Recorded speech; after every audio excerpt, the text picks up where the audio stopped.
Hey friends, we're having our electric oven repaired today. It's quite large. I plugged it in and the power consumption was 0 amps. They said it just shut off and isn't working anymore. There's a sticker on the back with the full name. Let's take it apart. To do that, we need to remove the front panel. I'll unscrew them now and the whole thing should come apart. I think I'll take it apart from the bottom. It'll be easier than removing the front glass. I see that one of the power wires goes to the contact group, which has burned out. Now I'll try to remove it and take a closer look at it. As you can see, the contacts that touch each other are burnt. I'll try to restore these contacts under a microscope. If that doesn't work, I'll have to order a new one. I found the name of this part. It's a KST 820 adjustable thermostat, rated for 16 amps and 250 volts. I'll be ordering it. But for now, I've shorted the contacts on the old part to make sure it's the only issue. I'm looking at the current sensor for consumption. As you can see, the light came on and the current consumption increased. It turns out the problem is with this thermostat. It's best to install a new one because it operates mechanically and is factory set correctly. If I adjust the settings in the old one, it might not turn off properly. The thermostat arrived, but it looks slightly different. They're practically identical. Let me show you how the new thermostat works. There's a plate that bends when you unscrew it and flexes when you screw it in. The thermostat works like this. When current flows through it, it heats up over time. The more the plate is bent, the longer it can heat up before shutting off. When the plate cools, it reconnects the contacts. In other words, shutting off is done mechanically. The old one stopped working completely. So it can't be repaired, and you can't adjust the plate tension like the manufacturer does. Let's install the new thermostat and see how it works.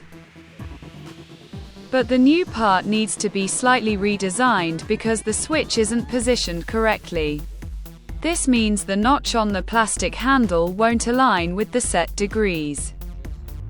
You'll need to disassemble the mechanism, unscrew the screw, remove the holder, and then rotate it slightly and reinsert it in the correct position. Let's try this. The screw inside is responsible for pushing out the plate. Now you need to knock out the locking pin and insert it in the right direction. Or you can try removing part of the finished mechanism from the old part. Let's give it a try.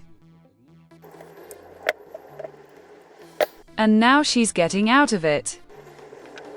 Now I'll try to install it in a new spare part. I'll try now. This method didn't work because the threads on the mechanism are different. It looks like I'll have to press the ring out of the new mechanism. Now I'll install it on something convenient and hit it with a hammer and it should come out.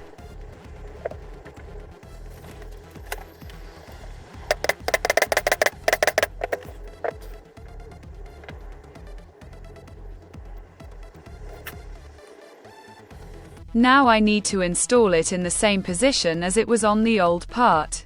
I'll watch my video now and reassemble it in the right position. That's it, folks.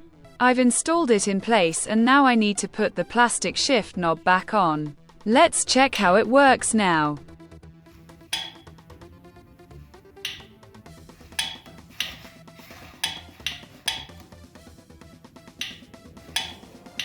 Now we need to assemble and check everything completely. Let's check. I've already checked the two heating elements inside. They're working and everything's heating up. Now let's turn on the oven. turn the timer, and when the thermostat is turned on, it should turn on and start heating. The light should now come on, and after a while, the heating element will turn off automatically. The oven turned off automatically, but unfortunately I didn't have time to film it. Now, after a short cool down period, the switch should turn it back on. We can simply increase the temperature, and the oven should turn back on. That's how you adjust the heating temperature.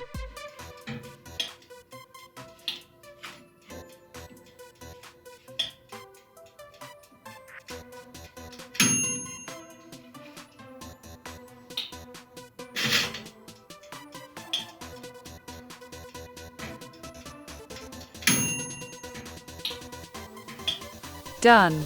Another device repaired. I hope the video was helpful.